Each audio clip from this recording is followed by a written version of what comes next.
जि आवदानखौ होदों बिनिफ्राय खेबखांनानै हरजानाय बाइबेल सिरिखौ आङो फरायनानै लाग्रोनो सानबाय।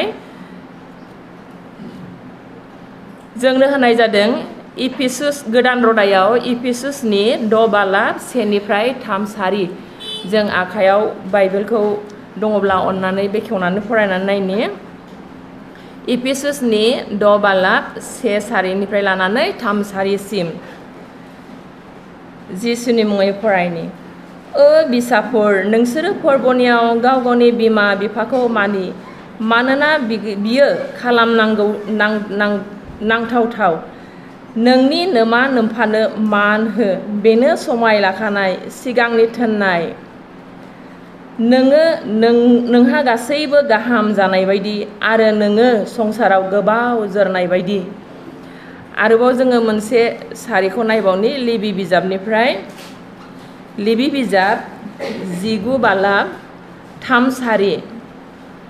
लेबि बिजाबनि 19 अध्याय 3 पद।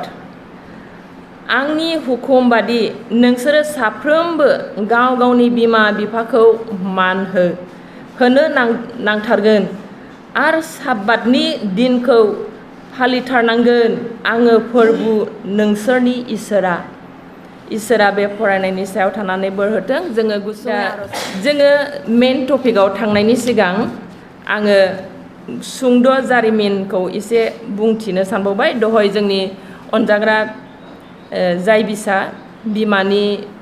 थाखाय फंनैसो बाथ्रा बुंनायाव बिथाङा बुंनानै थांबाय। अब्लाबो आङो बेयाव माखासे मोननैसो सरजाबनानै आङो बुंनो सानबाय जे बिमानि सानखौ आमेरिका हादराव मिस आन्ना मेरि जार्भिस मुंनि सासे आइजोआ 1907 मायथाइयाव बेखौ सिगांग्रो फालिदोंमोन आरो बेबायदिनो मण्डलिफ्राव बेफोरखौहाय फालिनो थाखाय बिथोन होदोंमोन। जों दहाय रोखायैबो मिथिबाय। आरो बे बिमानि सानखौ मे दाननि 2थि रबिबाराव फालिनो थाखाय गनायथाय होनाय जादोंमोन। नाथाय जोंनि BBCआव जोंनि बर' बेप्टिस्ट चार्च एस'सिएशनाव बेखौ फालिजेननाय जादोंमोन 1991 मायथाइयाव बेखौ फालिजेननाय जादोंमोन। आरो बेखौ मादार्स डे हिसाबै मे दाननि 2थि रबिबारखौ जोंनि BBCआबो 1991 मायथाइनिफ्राय बेखौ बोसोरे फालिगासिनो दङ आरो दासिमबो बेखौ फालिबाय थादों आरो उनावबो बेखौ जोङो फालिबाय थागोन। दा बे सुंद' जोंनि दिनैनि बिमानि साननि जारिमिनखौ आङो बुंनानै बेयावनो दोनथ'बाय। जोङो मेन टपिकआव थांनि जे जों जे दा मोननै आयदाखौ फरायनानै लादों इफिसुसनि 6 बालाब 1 निफ्राय 3 आरो लेबि बिजाबनि 19 निफ्राय 3 सारिखौ जोङो फरायनानै लादों। बे मोननैनिफ्राय जोङो नायोब्ला जोङो मोनसे हुकुम होननायखौ नुदों। इसोरा जों सुबुं माहारिखौ हुकुम होदों। माबायदि हुकुम होदों? नोंनि बिमा बिफानो मान हो। बे हुकुमखौ जोंनि लागै इसोरा होदों। मानि थाखाय मानो मान होनो थिननाय जादों? जों बेखौ फारियै जोङो नायलांनि जे बेखौ फालिनांगौआ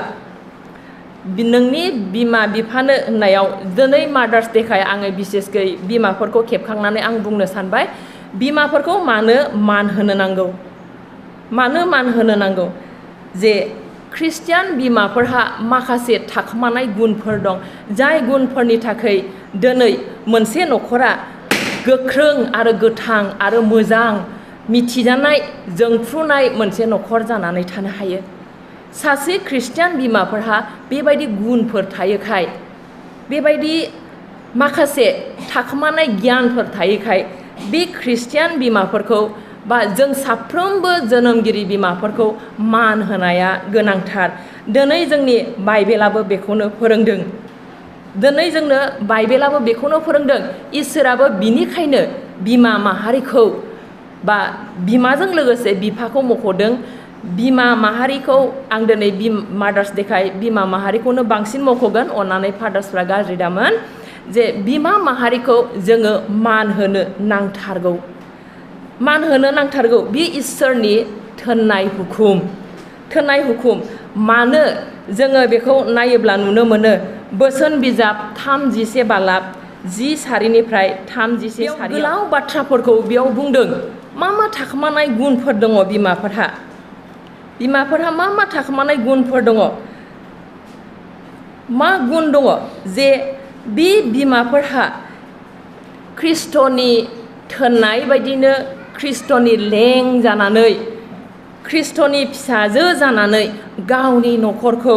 बियो खामानि मावनायफोरजों बियो मा खालामो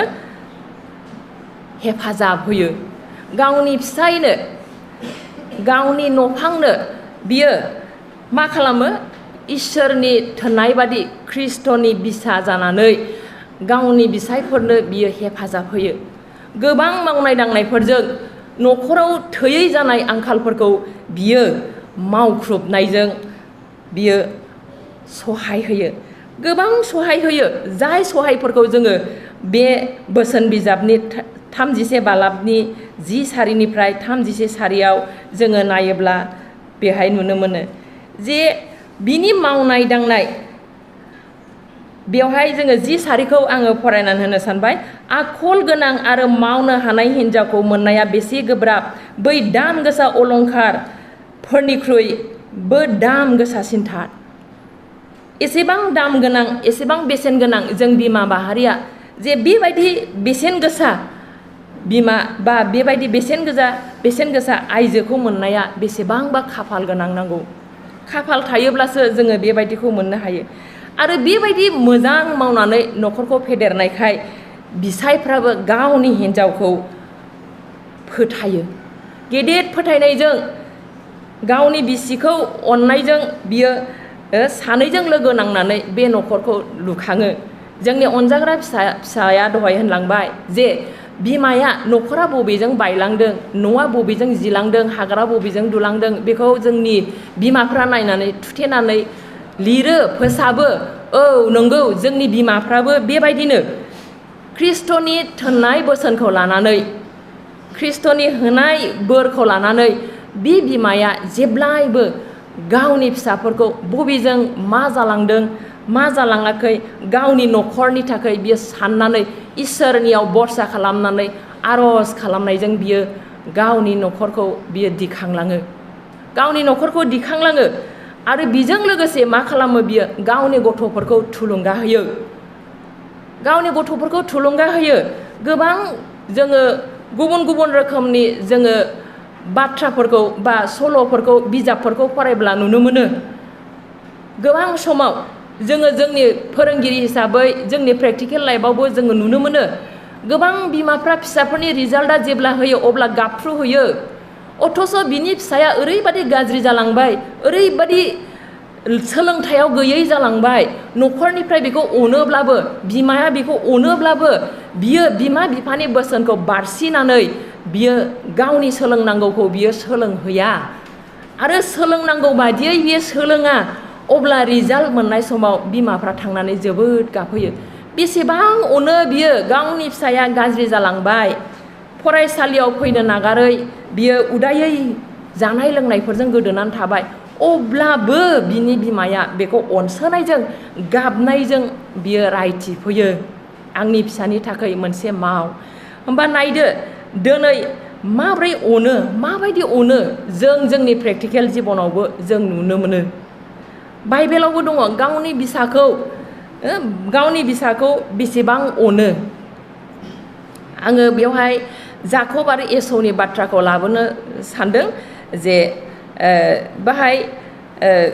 रेबेकाया गावनि फिसाखौ ओरैबादि अनदों बिहा फिसा सानै दंमोन अब्लाबो बिनि अननाया जाकबनि फारसे बांसिनमोन ओरैबादि बियो अनदों गावनि फिसाखौ जे अननायजों बियो थुलुंगा होदों नै नोंनि बिफाया नोंनि नोंदानो बोरखौ होनो नागिरबाय नोङो माबा मोनसे खालामदो फिसा नोङो नोंनि बिदानि बदल बिदानि बोरखौ नोङो नाजावदो बेबायदि थुलुंगा होदों अबयसे बियो सेनानै लानायनि थुलुंगानाय होदों अब्लाबो जोङो नुनो मोनो जे बिमाफ्रा फिसाफोरखौ थुलुंगानाय होयो एसे सिगाङाव बुंनानै थांनाय जि थमास आल्वा एडिसन बे थमास आल्वा एडिसनाबो थारैनो नंगौ उदाय थारामोन बियो फरायनायाव सानफ्रामबो रायजायो सानफ्रामबो बुजायो गाधा जायखौ होनो जोङो जोंनि लेंगुवेजाव जोङो गाधा एसेबो हाथारा नाथाय बे मानसियानो बिमानि थुलुंगानायखौ मोननानै सासे गिदिर मानसि जादों बिमाया गावनि फिसानि थुलुंगा होग्रा बिमाया गावनि फिसाखौ थुलुंगा होनायजों गैथारैनिफ्रायबो बियो दाखांलांहोनो हायो लुखांलांहोनो हायो सोरबा जोङो नुनो मोनो बिमाया फिसाफोरखौ जेब्ला थाबायजेननाय समाव बिमाफ्रा दे बाय थाबाय दिंदिं दिंदां होननानै जोङो फिसाफोरखौ थाबायनो थाखाय फोरोङो अननायजों गोग्लैयोब्ला बेखौ जोङो गोबानानै सायाखै होननानै खुदुमनाय बामनायजों जोङो बुरखायनानै जोङो बेखौ थाबायहोयो बेसेबां अननाय फिसाफोरनि सायाव सोमोनांथाव अननाय आरो बे अननायजोंनो बियो फेदेरलांनानै गावनि न'खरखौ आब्रुथियै लाखिनो थाखाय बियो नाजायो आब्रुथिखौ लाखिनो थाखाय बियो नाजायो गावनि न'खराव थानाय गावनि गथ'फोरखौ बियो अर्डार होयो नै फिसा नोङो बेबायदि खालामदो लेखा फरायदो मानसि गिदिर जादो गाबोननि थांनानै थानांगौनि थाखाय नों सिन्था खालामदो अब्ला गथ'फोरखौ बियो गावनि हास्थायनाय बादि दाखांनो थाखाय बियो मा खालामबाय जे थुलुंगानाय होबाय बियो गोबां बिसयाव थुलुंगानाय होयो फरायनायावथ' फरायनाय दानि बोथोराव फरायनायनि बोथोरखाय फरायनायाव होयो जानाय लोंनाय थानाय गासैबो बिथिङाव फारसेनिफ्रायनो बिमाफ्रा गावनि फिसाफोरखौ मा खालामो थुलुंगानायखौ होयो अननायजों अर्डार होयो फिसाफोरखौ आरो बेवहाय गावनि न'खरखौ बियो हमथानानै लाखिनो थाखाय बियो सेस्था खालामो आरो नाजानानै बियो देरहायोबो दा जोङो बेखौ नायोब्ला जों नुनो मोनो जे बियो माबोरै न'खरखौहाय फेदेरलाङो बोसोन बिजाब 14 बाला 1 सारियाव गियानि हिन्जावा न'खरखौ फेदेरलाङो आन्थाय आखल गैयै हिन्जावा न'खरखौ संहारसो खालामो गियानि आइजोआ जेब्लायबो गावनि न'खरनि थाखाय सानो गावनि न'खरनि थाखाय बियो मावख्रुबो गावनि फिसाफोरनि थाखाय बियो गोथौ सानो नांगौबा बियो हराव मेगन मोदै फसरनानै इसोरनियाव बियो आर'ज खालामगोन जाहाथे गावनि फिसाया मोजां जायो गावनि न'खरा मोजां जायो बेफोरबायदि मोजां हास्थायनायखौ लानानै बियो मोनाबिलि समाव बियो इसोरनियाव बा नांगौबा बियो जेब्लानो सम मोनो अब्लानो बियो इसोरनियाव गावनि न'खरनि थाखाय बियो आर'ज खालामबाय थायो गियानि जायोब्लासो बे मानसिया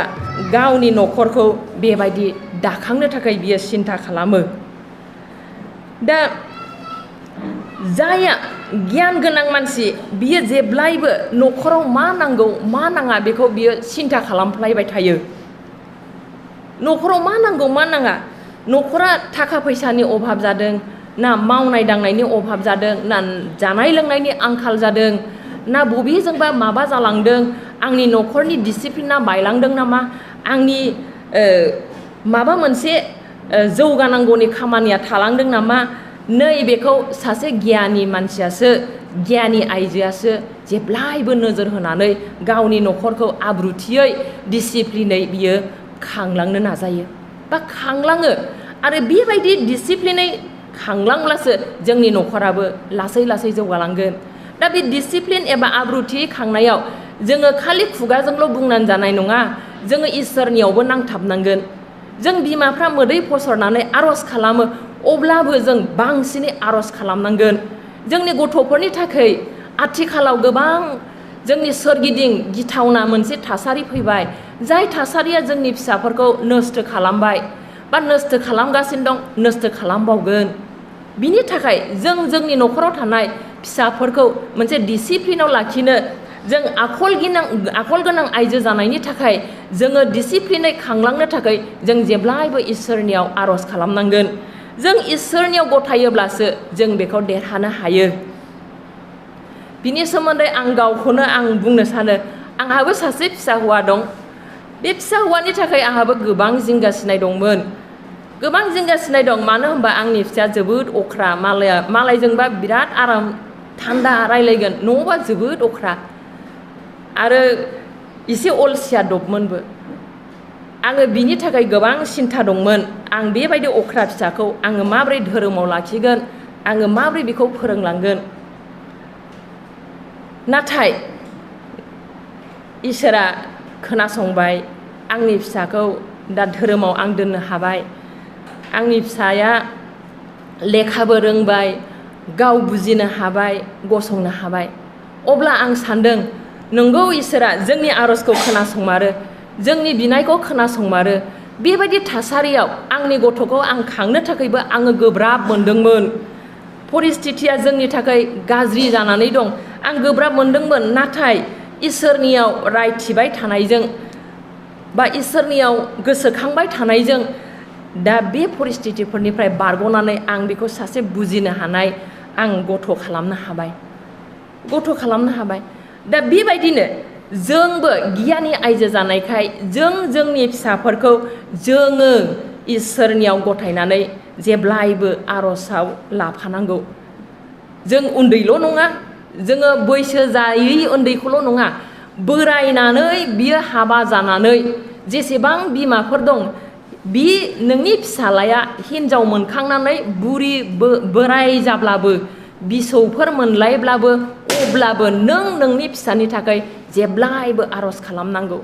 जेब्लायबो आर'ज खालाम बे गुना जोंनि बिमाफोरनाव दंब्लाबो आं अब्लाबो बे बाथ्राखौ आं दिनै आरोबाव खनसे नोंथांमोननियाव खावलायबावबाय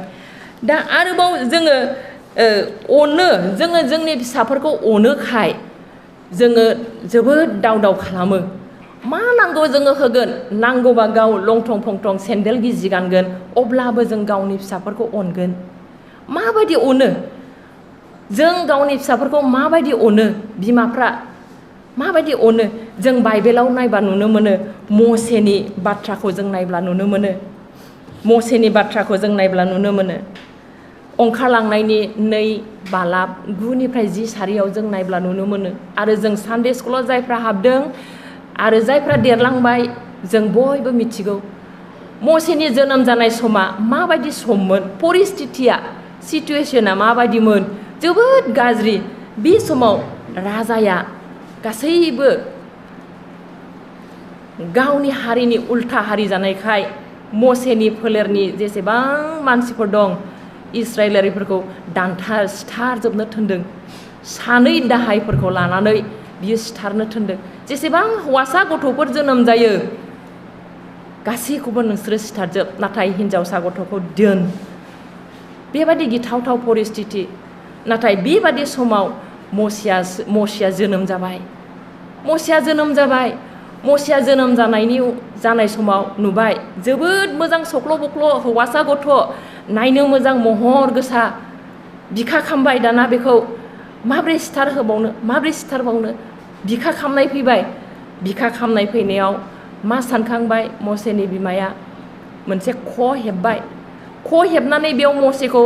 आलखाट्रा दै हाबैनि बेहाय आलखाट्रा बाथेजोबनानै मसेखौहाय बाव फुथुनानै नील दैमायाव बेखौहाय दोनहैबाय आरो जेब्ला राजानि फिसाजोआ बेयाव दुगैनो थांबाय अब्ला खोनाबाय गथ'आ गाबदों सोर गाबदों नायबाय बिसोरो सासे हौवासा गथ' नायनो मोजां अब्ला बियो मिथिबाय सोरनिबा जानो हागौ बेखौ सिथारजानो गिनानै सोरनिबा फिसा बियो सिथारजानो गिनानै बेयाव दोनफैबाय अब्ला बेखौ नेनो थाखाय बिनि बिब'आ दङमोन मिरियमा अब्ला बे समाव बियो थांनानै होनहैबाय रानिखौ गियाल'ना बिब' हिसाबै बेहाबो फंबायखौ अननाय दंमोन बिमा हिसाबै मसेनि बिमायाबो बेखौ अननाय दंमोन जेराव राजाया गिदिर गिथावथाव हुकुम होदों सिथारनाय दानथारनायनि हुकुम होदों बेखौबो गियालासेनो बिसोरो दोनखोमादों आरो बियो अननायजों दोनखोमानायाव बिब'आ बेखौ नेबाय थादोंमोन सोरबा नस्थ' खालामगोन नामा सोरबा मोननानै बेखौ सिथारगोन नामा बेखौ नायनानै मसेखौ फुथुनानै दोननानैहाय नेबाय थादों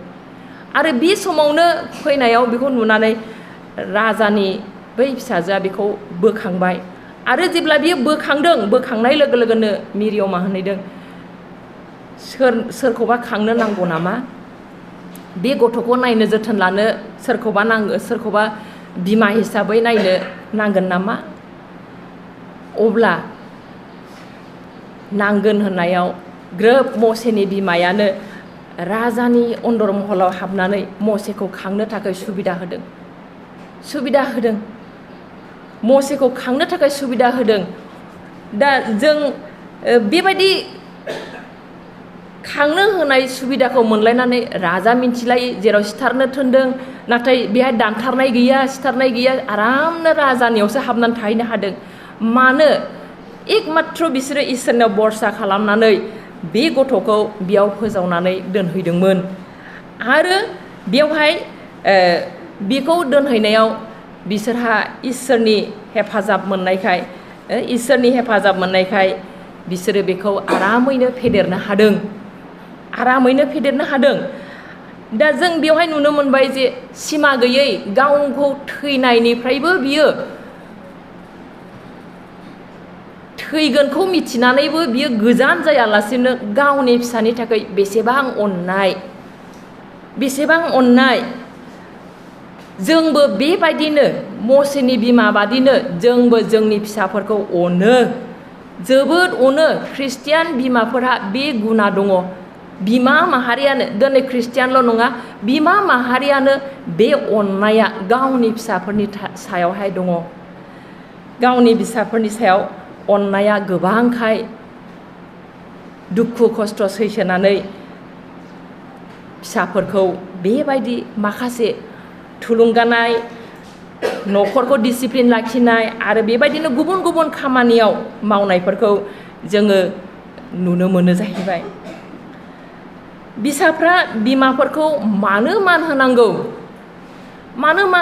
बिदिब्ला बिमाफ्राथ' मावबाय फिसाफ्रा मान होनांगौ बिमाफ्रा मोननो समायथावखागौ होननानै बुंब्लाबो बाहाय जेबो बाराद्राय बुंनाय जाया फिसाफोरनिफ्राय बिमाफ्रा मान मोनथारखानांगौ बा मोननो समायथावगौ माब्रै जों फिसाफ्रा बिमानिफ्रायसो फैयो बिमाया माखासे गुनफोरखौ लानानै फिसाफोरखौ खाङो आरो बेखौहाय जोङो नायब्ला नुनो मोनो बेखौ सोर दिन्थिजेनामोन जोंनो बिमाफोरखौ मान होनायखौ सोर दिन्थिजेनामोन स्वयं जिसु ख्रिस्ट'आनो जोंनो बे बिमाफोरखौ मान होनायखौ दिन्थिदों जोङो गुबुनखौ नायहरनाङा जोङो जिसु ख्रिस्ट'आनो गावनो बिमाखौ मान होनायखौ बेयाव दिन्थिदों जों बेखौ नायब्ला नुनो मोनगोन जहननि 19:22 27 जेब्ला जिसु ख्रिस्ट'आ क्रुसाव आलायजानो लांजाबाय बे समाव आलायजानाय समाव बियो गावनि बिमाखौ गावनि सेलाफोरनो गथायदों बिमायाबो बेयाव जिसुनि दुखु सैनायाव दंहैफायोमोन नाथाय बे दुखुनि गेजेराव थाब्लाबो जिसुआ गावनि बिमाखौ बावनानै थाङाखै गावनि बिमाखौ गाव थैनोसैखाय गावनि सेलाफोरनो बियो गथायनानै होदों बिबो एसेबां अनदों इसोरनि बिसा बेनो जोंनो दिन्थिलांबाय बिमाफोरखौ मा रोखोमै जोङो मान होनो नांगौ आरो बेजों लोगोसे इसोराबो जोंनो हुकुम होदों मसेनि गेजेरजों सिनाइ हाजोआव जोंनो 10टा हुकुमफोरखौ होदों जाय हुकुमफ्रा जोंनि गेजेराव दासिमबो मानिजानांगौ एबा मानिजागासिनो दङ नोमा नोम्फानो मान हो जोंनि 10 कमेन्डमेन्ट्सनि 5 नाम्बाराव बियो दङ बिमा बिफानो मान होनायनि बाथ्राया जोंनि 10 आयदानि 5 नाम्बारनि नाम्बारावहाय बियो दङ जाहैबाय जोङो बेखौ मानिथारनांखागोन आरो मानियाब्लानो जोंहा इसोरनि सिगाङाव दुसि जागोन बियो हुकुमखा जोङो दहायनि जि गिबि सारि फरायनानै लादोंमोन इफिसुसनि 6 बालाबाव जों नायदोंमोन नोमा नोम्फानो मान हो बा बिमा बिफाखौ मानि बे जोंनो होनाय इसोरनि हुकुमखा मानोना मानोना बिसोरो जोंनि बिमाफोर होननानै बुंदों। बिसाफ्रा बिमाफोरखौ बिमा हिसाबै बिसोरो मानिथारनांगोन। मानोना बियो बिमाफ्रा गावनि बिसाफोरखौ जेब्लायबो गावखौ बावसोमनायजों लोगोसे बिसोरो खाङो। आरो जोङो नुनो मोनो जे न'खर दाखांनायाव बा न'खरनि महर बेरखांहोनायाव जोंनि बिमाफ्रा फिसाफोरखौ लानानै बेबायदि गोबां दुखु खस्थ' लानानै हाबा मावनाय एबा बेंलांनायखौ जोङो नुनो मोनो। जोंनो इसोरा बे हुकुमखौ होदों, जाय हुकुमखौ मानियोब्ला जोङो मा जागोन जे गोबाव जोरनो हागोन। बिमा बिफाखौ मान होनानै जायआ सोलिलांगोन बियो गोबाव जोरनो मोनगोन। आरो बे मानखौ सासे बिमाया गावनि फिसानिफ्राय मोननो गोनां। दिनै उन्दैफोरखौल' होनाखै, जेसेबां जों बिमा गोनांफोर दङ, जायफोरहा दासिमबो हाबा जाखांनानैबो बोराय बुरि बिमाफोर दङ, बे बयखौबो इसोरा बेबायदि मान होनो थाखाय फोरोंदों बा थिनदों। जाय मान होनायजों जोङो संसाराव गोबाव दिन जोरनो हायो। अब्ला जों मानखौ माबोरै होगोन? जों बोसोन बिजाबनि दहाय फरायनायावहाय जोङो नायब्ला नुनो मोनगोन जे बेवहाय जोङो नुनो मोनो बोसोन बिजाबनि 31आव 1निफ्राय 31सिमाव जों माबोरै जोङो बिसोरखौ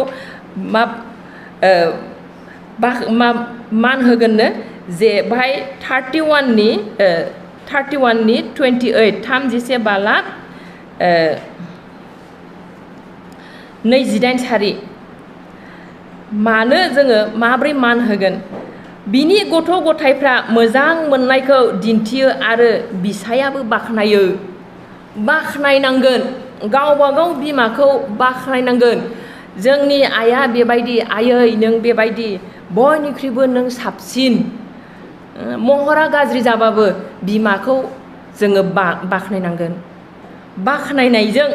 जोङो बेखौ बुंनांगोन, आयै नों आंनि बयनिख्रुइबो साबसिन, संसाराव थानाय मुवाफोरनिख्रुइ नों बयनिख्रुइबो साबसिन। बेखौ जोङो बुंथारनांगोन। सासे बिमाखौ मोनबायब्ला जोङो बेबायदि बुंथारनांगोन। आरो जोङो मा खालामनांगोन? जोङो बाख्नायनायजोंल' नङा, जोङो मावनाय दांनाय बायदि रोखोमनि बाथ्राफोरजोंबो जोङो मदद होनांगोन। माब्रै मदद होगोन? 1 थिमथिनि 5 बालाब 3निफ्राय 8 सारियाव जों नायब्ला नुनो मोनो। 1 थिमथिनि 5 बालाब 3निफ्राय 8 सारियाव जों माब्रै मदद होनानै बिसोरखौ हेफाजाब होगोन? बेवहाय होनदों 3निफ्राय 8आव बेवहाय होनदों, जाय बालन्दिफ्रा लागारबो हारसिङै हेफाजाब होनो रावबो गैया, बेबादि बालन्दिफोरनो मान हो। नाथाय सोरबा बालन्दिहा बिसाफोर नङाब्ला बिसौफोर दंब्ला बिसोरो इसोरखौ खुलुमनायखौ न'खरनिफोरनो दिन्थियो आरो होफिननांथावखौ बिमा बिफानो होफिननो सोलोंग्रोथों। मानोना बेनो इसोरखौ खुसि जाहोयो। जे बालन्दिया हारसिङै हेफाजाब होग्रा गैया आरो इसोरनियाव बरसा खालामनानै हर सान खावलायनायफोर आरो आरज खालामनायफोराव थागथाबो, आन्थाय मोदोमनि लुबैनायफोराव थाबायग्रा बालन्दिया गोथांब्लाबो गोथै। नोङो बेफोरखौ थोनदो, बिसोरो सोंखारि जाथावै जानाय बायदि। आन्थाय सोरबा गावनिफोर आरो बांसिन न'खरफोरनि थाखाय गोसो होआब्ला बि फोथायनायखौ फोलाबाय आरो फोथायैनिख्रुइ गाज्रिसिन जागोन। दा जोङो बेयाव नुबाय जे जोङो सोरबा दुखुआव गोग्लैनाय रान्दि मानसिफोर रावबो गैया, हेफाजाब होग्रा बेहा रावबो गैया, बेफोरबादि मानसिफोरखौ जोङो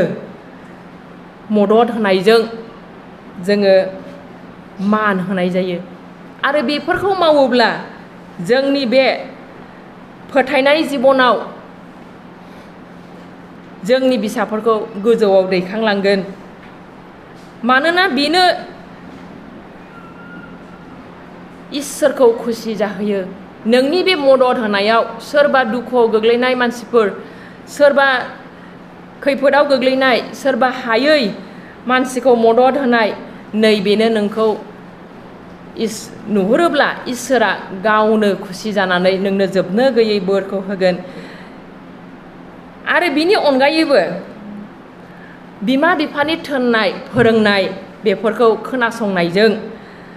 बिसोरनि बाथ्राफोरखौ मानिनायजों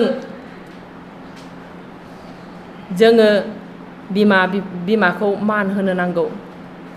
गोबां फिसाफोर दङ गोबां समाव गावनि गोसोनि लुबैनाय गावनि गोसोनि हास्थायनायफोरखौ साननानै गावनि बिमाफोरनि उल्था गावनि बिफाफोरनि उल्था बेफोरबायदि माखासे खामानिफोरखौ मावो जाय खामानिफ्रा बिमानि गोरबोआव दुखु होयो आरो जाय दुखु मोननाया उनाव बियो सावनि महर मोनहैयो दा जोङो बिमाफोरनि बुंनायखौ जोंनि फिसाफ्रा मावनो हायाब्ला बियो इसोरनि सिगाङावबो दुसि जाहैगोन जोङो नायनि द्वितीय तिमथिनि 3:14 आरो 15 द्वितीय तिमथि आन्थाय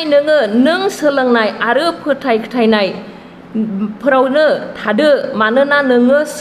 सोरनिफ्राय सोलोंबाय बेखौ नोङो मिथिगौ आरो नोङो उन्दैनिफ्राय ख्रिस्ट जिसुखौ फोथायनायजों बोखांजानायनि थाखाय नोंखौ आखल गोनां खालामनो हाग्रा गोथार लिरनायफोरखौ रोंगौ बेयाव 14 सारियाव साबसिनै जोङो नुनो मोनो जे नोंखौ सोर फोरोंदों नोंखौ सोर गेदेर गोलाव खालामदों नोंखौ सोर इसोरखौ मिथिहोदों सासे बिमायासो जोनोम जानायजों लोगोसे नोंखौ जिसु बाबा होननो फोरोंदों जोनोम जानायजों लोगोसे गेदेरफोरखौ मान होनो फोरोंदों जोनोम जानायजों लोगोसे देरलांनायाव नोंखौ इसोरनियाव गथायनायजों सासे बिमायासो नोंखौ फेदेरदों बिनिखायनो बिसाफ्रा बे थोननायफोरखौ गोसोखांनानै बिमाफोरखौ मान होनो नांगौ जायनिफ्राय सोलोंदों बे सोलोंनाय बाथ्राफोरखौ गोसोखांनानै बै फोरोंग्राखौ जोङो मान होनो नांगौ जोङो नुनो मोनो जे गोबां बिसयफ्राव जोङो नुनो मोनो जे सोरबा मोजां फोरोंग्रा दङब्ला बेखौ सोरबा गाव सोलोंनानै गावनि जिबनाव बेनिफिट मोनबायब्ला बेखौ बियो मान हैनाय जोङो नुनो मोनो दा बिनिखायनो जोंनि अनजाग्रा फिसाफ्राबो नोंखौ जोनोम होनानै नोंनो मेगन नुहोनाय बिमाखौ नोङो मान होनो नांथारगोन बे इसोरनि थोननाय जों मानसिनि खालामनाय नङा इसोरनि थोननाय मसेनि गेजेरजों जोंनो होनाय बिधान आरो बे नेमखौ बा बे आयेनखौ जोङो बारसियोब्ला जोङो इसोरनि सावखौ जों मोनगोन बिमाफोरखौ जोङो मान होयोब्ला इसोरा बोर होयो जों मिथिगौ बोर होयो जों बेखौ मिथिगौ जोङो नायोब्ला नुनो मोनो सलमन राजायाबो गियानि सासे राजामोन बिबो बिमा बिफानि बोसोनफोरखौ लानानैसो बिबो गियानखौ मोननानै बिमानि खेवनानै होनाय बोसोनफोरखौ लानानै बियो इसोरनियाव थानानै गावनि रायजोखौ सासन खालामदों आरो बे इसोरनिफ्राय मोनसेखौल' बिदों आंनो गियान हो रायजो सलायनो बेखौ बिनानै बियो लादों आरो बेबायदिनो बियो गिदिर गावनि साम्रायजोखौ बियो सलायनो हादों बा सामलायनो हादों आरो बेबायदि जुदि जोङो इसोरनियाव थानानै जोंनि बिमाफोरखौ मान होयोब्ला जोङो जिखिजाया जोंनि सायाव फिसाफोरनि सायाव जिखिजाया निदाना फैया मानो गासैखौबो जोङो बारग'लांनो हायो गासैबो गाहामैनो थाङो मोनसेबो जोंहा गाबनांगौ गैया जिंगासिनांगौ गैया माब्रै जोङो जसेफनि सल'खौ जसेफनि सोमोन्दै जोङो नायोब्ला नुनो मोनो जसेफनि सोमोन्दै जोङो नायोब्ला नुनो मोनो जसेफआ बिदा फंबायनि गेजेराव बयनिख्रुइबो दुइसिनमोन आरो बेखौ उन्दैसिन जानायखाय बिमा बिफायाबो जोबोद अनोमोन जायनि थाखाय बिनि बिदाफ्रा बेखौ मेगन सायोमोन नाथाय जसेफआ बिमा बिफानि बोसोनखौ जोबोदै मानियोमोन जाय मानिनायनि थाखाय बिदाफ्रा बेखौ हाखर गोथौआव गारसनब्लाबो बियो थैयाखै आरो बिखौ बोखांनानै गुबुन बायलाय फानलाय खालामग्रा बेफारिफोरनो बेखौ हरदोंमोन बियो बेबायदिनो थांनानै उनाव बिनि जिबनाव गोबां आनजादफोर फैदोंमोन जसेफनि जिबनाव जेलबो जानांदों बियो जोबथेसालियाव थानांदों बियो आरो गोबां बेबायदिनो गाज्रि बदनामफोर होजादों बियो नाथाय जोबनायाव बियो राजानियाव बियो खामिनो मोनदों गोबां बिनि जिबनाव गिथाव बाथाव बदनामफोर फैदों गिथाव बाथाव सैनांनायफोर फैदों जोबथेसालियाव थानांनानै नाथाय अब्लाबो बियो इसोरनियाव थानायखाय मानिग्रा जानायखाय बियो जोबथारनायाव देरहादों आरो जायफोर बिदाफोर बेखौ नासयदोंमोन बिसोरो बिनि सायाव नासयदोंमोन बिसोरबो उनाव बेखौहाय अनखांनायाव फैनो हादों गोबां आंखाल जानायनि गेजेराव बिसोरो गावसिनि फंबाय जसेफखौ लोगो मोनहैफिननाय जोङो बाइबेलाव नुनो मोनो आरो जों बयबो मिथिगौ बेबायदि गोब्राब मुगानि समावबो जों जेब्ला बिमा बिफाखौ मानिगोन बिमा बिफाखौ मानियोब्लासो जों इसोरनिबो बोर मोनगोन अब्ला जों गासै गिनांगौफोरनिफ्राय जोङो बारग'नो हागोन अनजाग्रा बिसाफोर बिनिखायनो दिनै फै जों बिमाफोरखौ जोंनि जोनोमगिरि बिमाफोरखौ जोङो मान होनि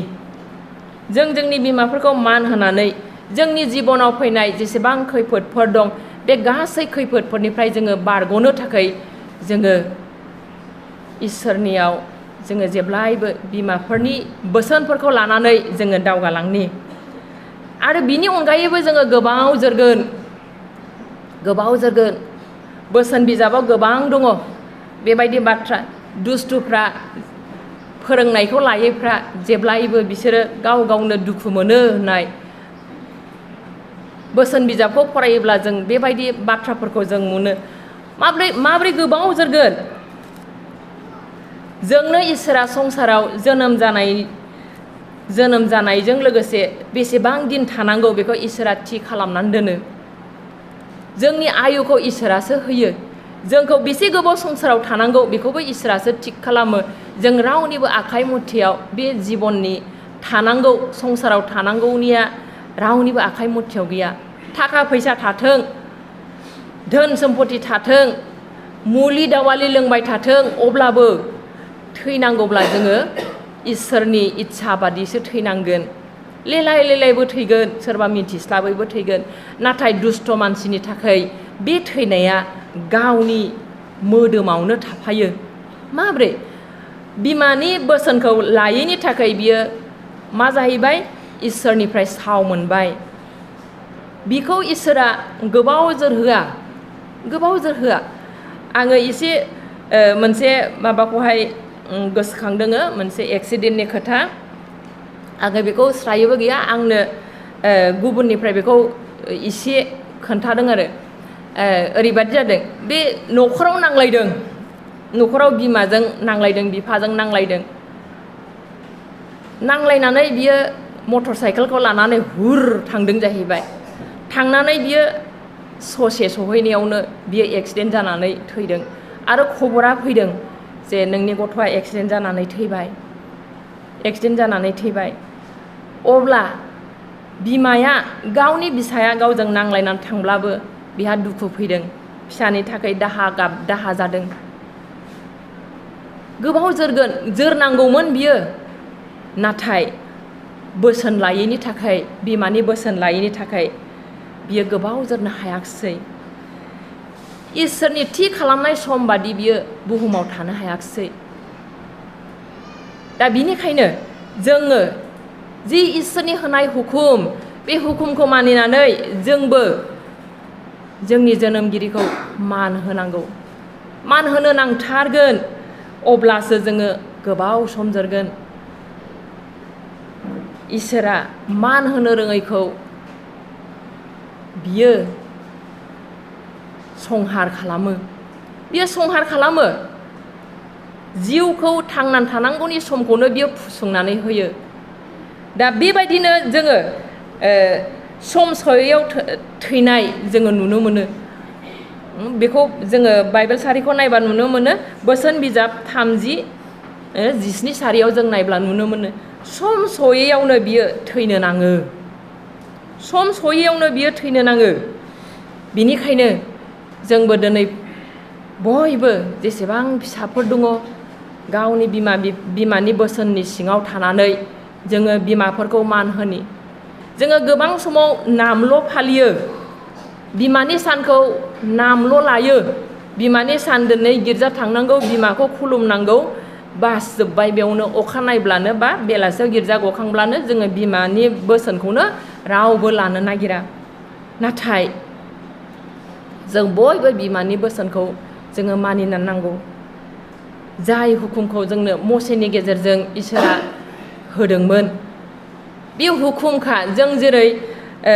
गोबां जोंनि सार्भिस हल्डारफ्रा मिथियो जोंनि गोजौनिफ्राय फैनाय हुकुमफोरखौ जों बयबो साख्रिआवलाफ्रा मानिनांगौ फिसा साख्रियानो जा गिदिर साख्रियानो जा बयबो जोंनि गोजौआव थानाय अफिसारफोरनि हुकुमफोरखौ जों जेरै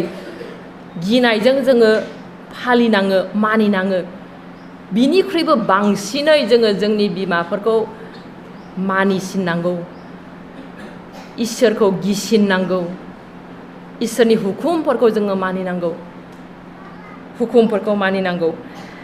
दा जोङो दिनै नुनो मोनबाय जे बे हुकुमखौ जों सुबुङाल' नङा स्वयं जिसुआनो बे हुकुमखौ मानिदों जिसुआनो मानिदोंब्ला अब्ला जों मानसिया मा जों मानसियाबो जों बेखौ मानिथारनांगोन दा जोङो बे गासै बाथ्राफोरनिफ्राय जोङो नुनो मोनबाय बा सोलोंनो मोनबाय जे बिमाफोरखौ जोङो ख्रिस्टियान बिसा जानानै जोङो मान होनो नांगौ जोङो ख्रिस्टियान बिसा जानानै जोङो मान होनो नांथारगौ आरो बियो जोंखौ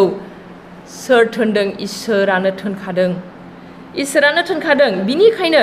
बिमाफोरखौ जों मान होयोब्ला जों इसोरखौबो मान होनाय जागोन बेयाव बिमाल' नङा जोंनि जेसेबां बिफाफोर दं बिफाफोरखौबो मान होनो नांगोन जोंनि उन्दै उन्दै गथ'फोर 12 बोसोर 13 बोसोर 10 बोसोर 7 बोसोरल' नङा जायफ्रा न'खर खानानै दासिमबो बिमा बुरि आरो बिफा बोरायफोर दङ जों बयबो गाव गावनि बिमा बिफाखौ मान होनो नांगोन मानोना बियो इसोरनि होनाय हुकुम जाय हुकुमखौ जोङो मानियोब्ला जोङो संसाराव गोबाव दिन जोरनो हागोन गोबाव दिन जोरो आङो मोनसे माबाखौ गोसोखांदोङो बे समाव आंनि आफाया जेब्ला गोब्राब सिरियास अबस्था दंमोन आंनि हजोंनि आफाया आंनि निजे आफाया अब्ला जोङो गुवाहाटियाव एक्सेल केयाराव एडमिट खालामनानै जोङो दोनदोंमोन आइसिइउआवहाय दोनदोंमोन दा बेवहाय दोननाय समाव आङो नुदों बिमाखौ माबायदि अनो गावनि बिमाखौ अननानै माबायदि जाफैयो फिसाफ्रा बे समाव आं नुनो मोनदों जों दिनै इसोरनि हुकुमखौ मोनदों नाथाय बै मानसिफ्रा इसोरनि हुकुमखौ मोनाखै बाइबेलनि बाथ्राखौ बिसोरो खोनायाखै नाथाय अब्लाबो बिसोरनि बिमानि सायाव अननाया माबायदि आं बे हस्पिटालाव आं नुनो मोनदों सानै बिब' बिनानाव फैयोमोन बे सानै बिब' बिनानावा नोगोद माहाजोनमोन नामाथाय जोंथ'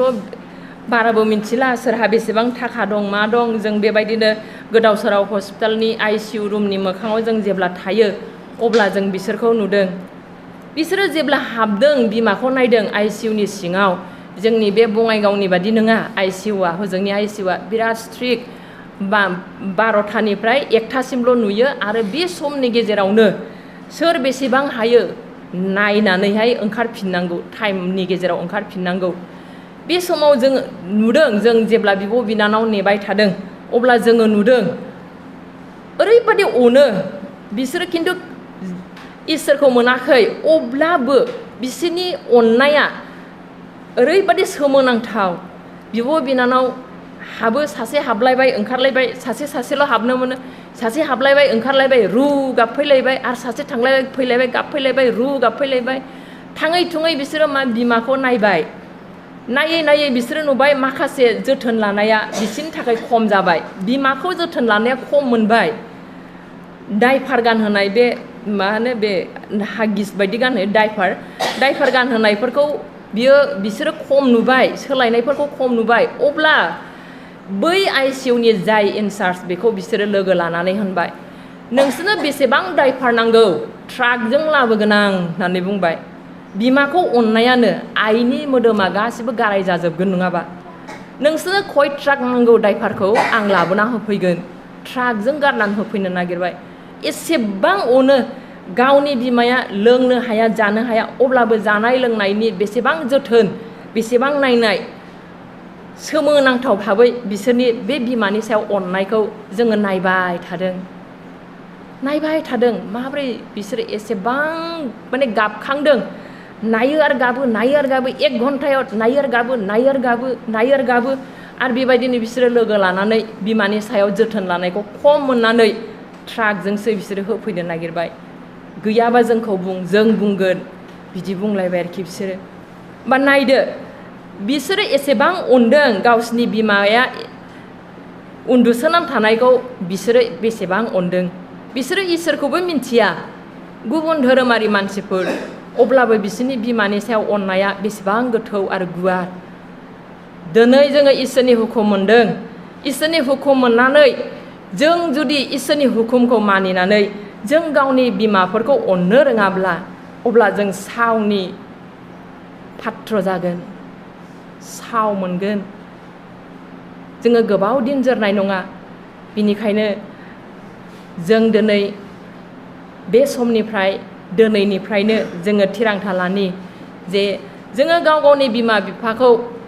बिमाजों लोगोसे बिफाखौ मान होनानै जोङो बिमा बिफानि बोसोनफोरखौ मानिनि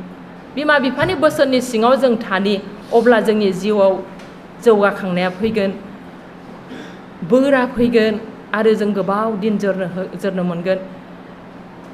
सोरबा साननो हागौ गोबाव दिन जोरनो मोनगोन हनै मानसि मोजाङाबो थैयो जि बिमा बिफानि खोथा लायोमोन मोजाङानो थैबायसो होननानैबो बुङोना जोङो नाथाय नङा मानसिनि जोरनाया इसोरनि होनाय मोनसे सिमनाजोंसो सोलिनाङो इसोरा जि सिमनासिम संसाराव थानो होगोन बे समसिमखौ जों थांनानै थानो हागोन दा बिनिखायनो जोङो बे जोरनो होनाय समसिमखौ थांनानै थानो थाखाय जोंनि बिमा बिफाखौ जोङो मान होनि आरो बे मान होनायजों लोगोसे जोङो इसोरखौ मान होफानि मानोना जोङो बिमा बिफाखौ मान होयोब्लासो जोङो इसोरनिफ्राय बोर मोनगोन नङाब्ला जोङो साव मोनगोन अब्ला आङो दिनै इसोरनि बाथ्राखौ बुंनानै बेयावनो दोनथ'बाय इसोरा जों खोनासंनाय आरो बुंनाय साफ्रोमजोंबो लोगोसे थानानै बोर होफ्लायथों गुसु